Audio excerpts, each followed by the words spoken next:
Chapter 6. Manners are always important. Neve's rules for changelings. I lay where I'd been bumped.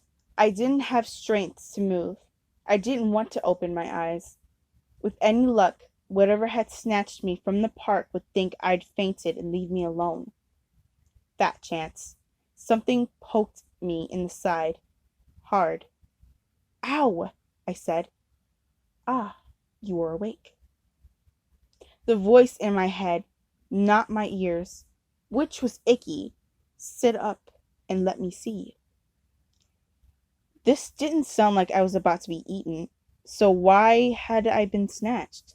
Witches sometimes stole mortals to comb their hair and fetch water in sieves, but witches didn't talk in your head. Could it be a dragon?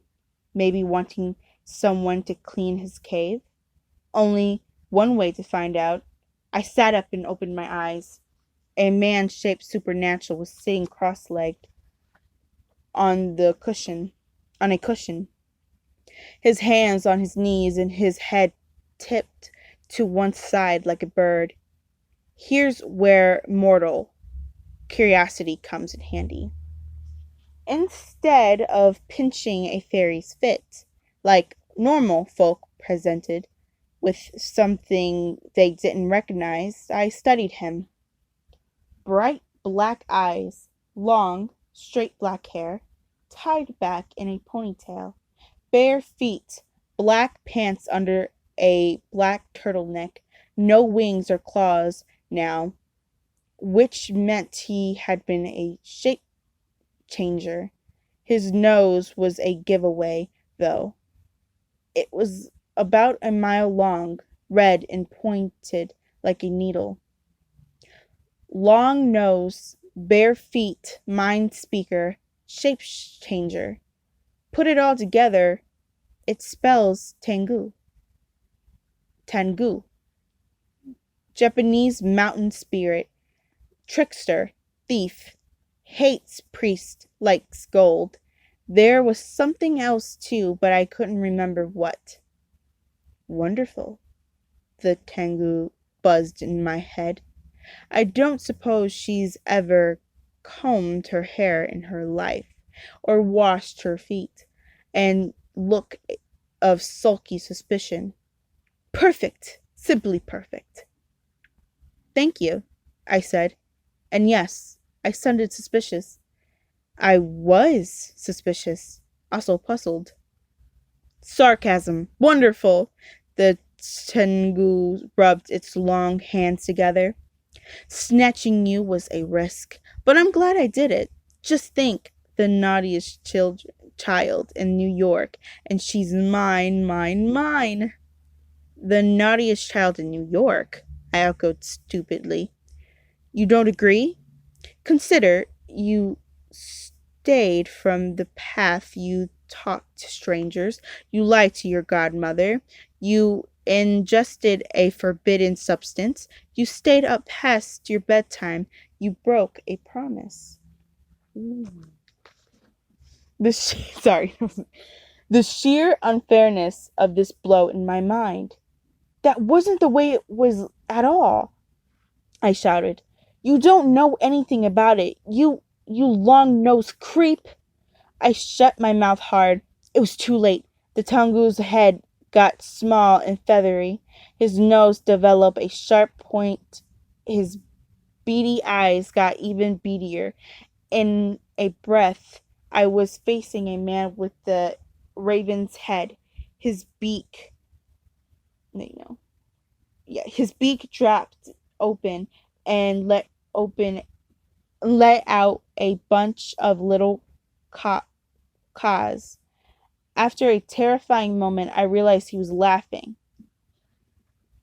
Perfect, he cawed joyfully. Such exquisite rudeness, and after I saved your life.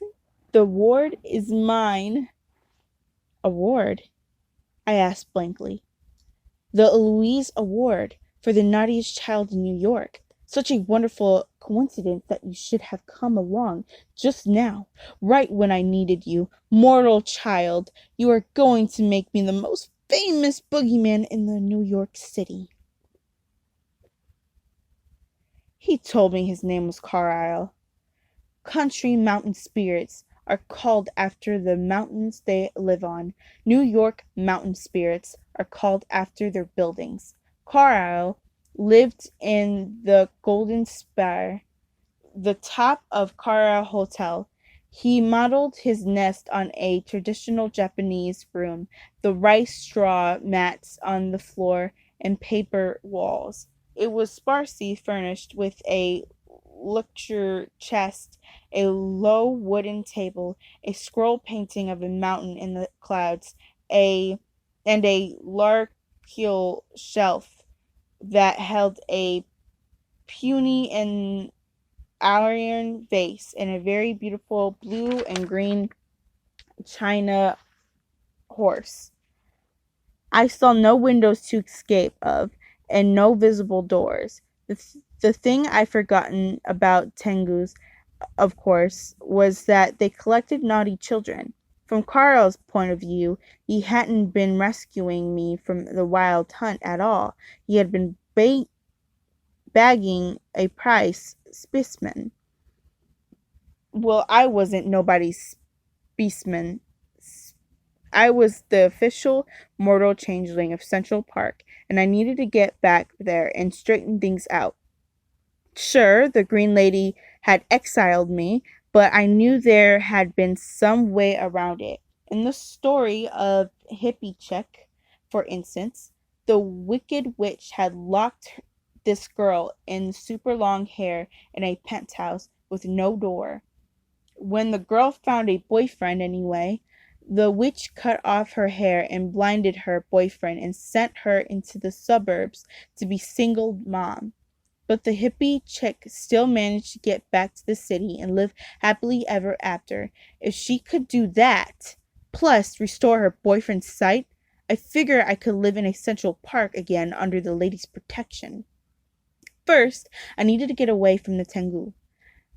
It wouldn't be too hard to escape from a room with paper walls. All I had to do was wait until Carlisle went to sleep or something, rip open a door, find the stairs, and walk west until I got to the park. In the meantime, I realized I was starving. And then I realized that I'd left Satchel behind in my room. It was like taking a step that wasn't there. I closed my eyes tight and breathed very slowly through my nose. Satchel was more than a portable pantry. Satchel was the only magic I had, and I was still hungry. Carlisle gave an anxious squawk. You're not going to faint or anything, are you? I hate it when my naughty children faint or throw up. Such a mess, and no fun at all. Not like crying and screaming. There's nothing like being annoyed to stop you from wanting to cry. I'm hungry, I said. Do you starve your naughty children or just torture them? Naughty children get sent to bed without supper, he buzzed primly. In that case, I'll faint for sure, probably never wake up again. Carlisle slid open one of the paper walls, darted through the opening, and slid it shut behind him. Squawking crabbily, I rushed to the opposite wall and hit it as hard as I could. It gave a little, but it didn't come close to tearing. I couldn't kick it through it either, or slide it. I worked my way around the nest, poking, punching, pushing. Nothing budged. Not even the panel the Tengu had used. I was frustrated, but I wasn't discouraged. Escaping from a boogeyman wasn't supposed to be easy. Naughty children from the outside exist for boogeymen to torture. but most naughty children don't have my training. I knew somewhere in here there I had to be a charm or an enchanted cockroach or a trail of breadcrumbs that would help me find my way out. I just had to keep my eyes open and be ready to seize the opportunity when it came. The wall slid open. Carl stalked in carrying a bowl of rice covered with shiny brown strips. Grilled eel, he buzzed in my head. Very good for you. Do you know how to use chopsticks? He was obviously hoping that I hated grilled eel, or at very least that I have to eat it with my fingers. Smudgely, I picked up the chopsticks, arranged them in my right hand, and dug enthusiastically into the brown mess. I'd had grilled eel before. It was a favorite with the Tenkuki, who tutored me in the Japanese folklore, language, and culture. I liked it, okay, if it is a little crispy, and okay with sauce wasn't too sweet. This eel was soggy and much too sweet, but I ate it anyways. Carlyle looked irritated and began to yatter on about the other boogeyman and how awful the contest was going to be, trying to get me to cry and scream, I guess.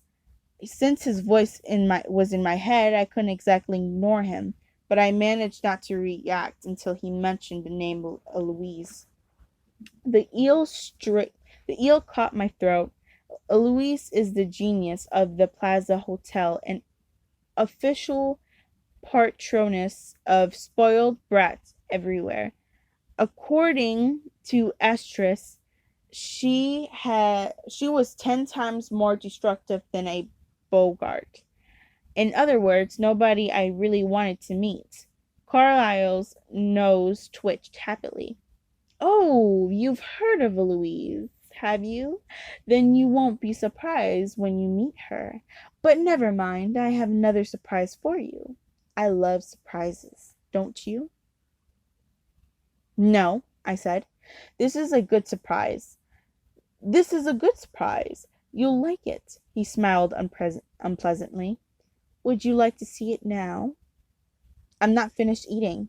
I snatched up the bowl and stuffed more eel into my mouth. I wished for the puka to rescue me, but it was an empty wish. His tail hair was in my dreams back at the castle. Don't think about the puka, I told myself. Think about the escape. Maybe if I could persuade Carl that I wasn't as naughty as he thought, he let me go. I swallowed my mouthful, put the bowl on the straw matting with the chopsticks laid carefully across it, and bowed deeply, as the Tenku had taught me. Honorable Tengu, I said with my politest Japanese, I am ashamed. My words and actions toward one who has so generously saved me my miserable life and given me delicious grilled eel have been nothing less than criminal. This speech did not have the effect I was aiming for.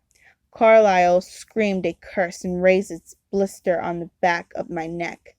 Horrible child! I don't have time for tricks, he screeched in my head.